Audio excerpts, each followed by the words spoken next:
guys, this is my video on how to beat the queues at Disneyland Paris. So my first tip is to head to the back of the park first, because what everyone does is they come in the entrance and they start milling around Main Street and they go to Discoveryland or to Frontierland because they are the things that you see first. Other people might go to the castle and go straight through and go into Fantasyland, but the best thing to do is to go to something like Pirates of the Caribbean, which is at the back of Adventureland, because people don't tend to find that until much later on in the day.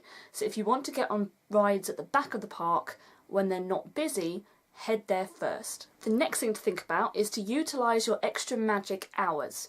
So if you're staying in a Disneyland hotel, you can get extra magic hours, which is from 8 till 10 in the morning, where you get to go into either of the parks, depending on which one is using extra magic hours, usually the Disneyland park.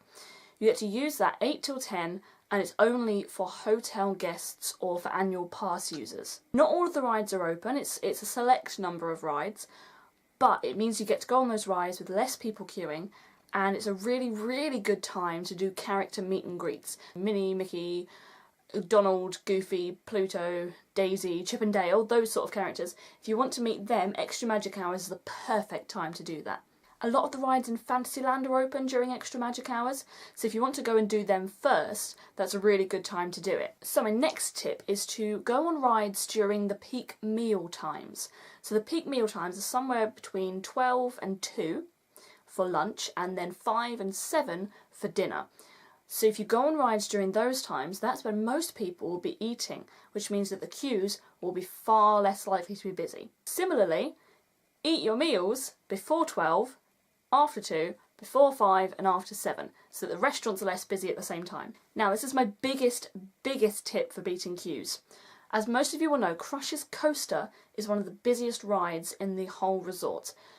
But it's also a ride that does not have a fast pass system. Basically what you need to do is you need to head to the studios at about 9:20 in the morning if you're in the Disneyland park for extra magic hours. You need to head to the Walt Disney Studios park at about 9:20, queue up, and hopefully get to near enough the front of the studios queue outside the gates.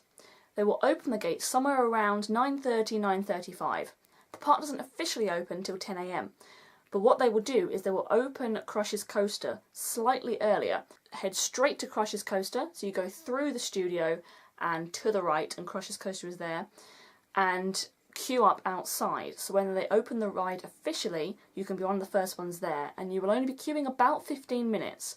So that's the best time to do Crush's Coaster. You may only be able to do it once if you don't want to queue, but if you don't mind queuing, you can do it several times, but you'll have to queue at least an hour at busy times. Okay, so my next tip is to get on the busiest rides and the biggest rides during parade times and half an hour before the parade begins.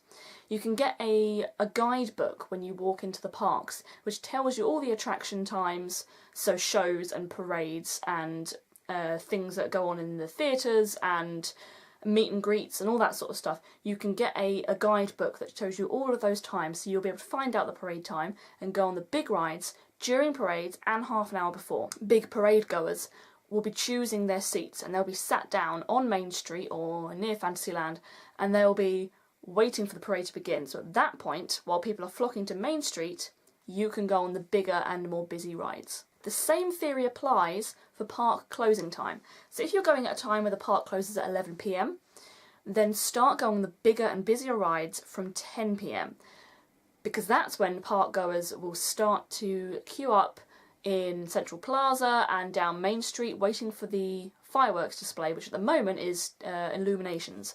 So they'll be starting to wait for that. And if they've been before, they will know the best spots to get, and therefore they will know that they'll need to queue up for a long time before the show starts in order to get that good spot. So the rides are often quite quiet. I've got a list of them here, so if you wanted to check out the quieter rides throughout the day, then this is the place to go. So we've got Pinocchio, Snow White, Casey Jr., and the Storybook ride that kind of goes round near Casey Jr., the Teacups, Small World, the Carousel, Alice's Labyrinth, Indiana Jones, Phantom Manor, Pirates of the Caribbean, the Cars Rally Ride in the studios, and Rock and Roller Coaster.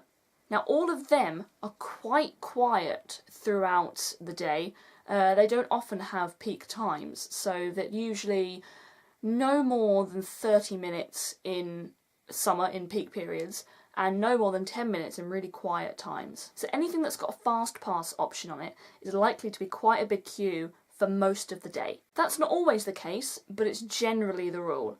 So the fast pass rides are Big Thunder Mountain, Hyperspace Mountain, which for some of you who don't know, it used to be Space Mountain Mission 2, but it's now recently been revamped and opened last month. Peter Pan's Flight, Star Tours, Buzz Lightyear Laser Blast, Indiana Jones, Ratatouille, Tower of Terror, the Flying Carpets over Agrabah, and Rock and Roller Coaster.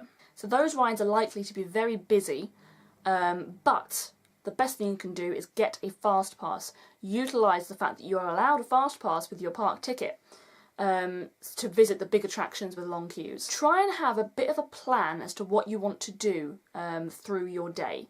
If you're going for several days, perhaps think, I'm going to spend all day on my first day in the Walt Disney Studios park, and then the second day we're going to start in the Disneyland park, then go to Studios, and then go back to Disneyland park. Try and have some sort of an idea, and also try and have an idea of which rides you'd like to go on in each of these parks. If you're not familiar with the layout of the parks, in the same place that you get the Shows and Parades guidebook, you can also get a park map.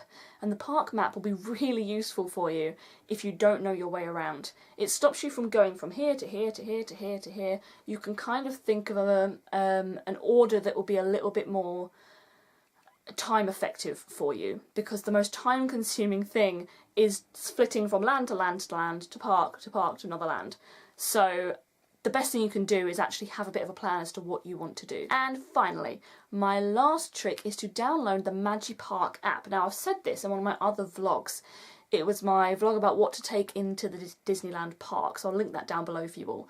But the Magipark app is super useful, and it's just become a law in the UK that all phone companies need to give you your data in your monthly package to use in EU countries. So if you're going to Disneyland Paris, you don't have to worry about spending data to check your wait times. But the Magipark app is super useful because you have the wait times there on your phone, on the screen. It tells you how many minutes the wait time is, whether it's a fast pass ride. It tells you if the ride time has gone down or up since the last hour. And it also colour codes them: green for a really good time, amber for a not so good time, and red if it's really busy. It also highlights the closures of rides as well. So at the moment, Pirates of the Caribbean is closed, so that's greyed out. So we know for a fact that Pirates of the Caribbean is not open. It's really, really useful as an app, because what it means is you don't have to keep running back to Central Plaza to check the billboard that tells you the wait times, and you also don't need to run to a ride to only find out it's an hour and a half's queue, and actually you don't want to do that. So you can plan your day much better with the Magipark app on your phone, which is available from the App Store and from the Google Play Store. So that's it.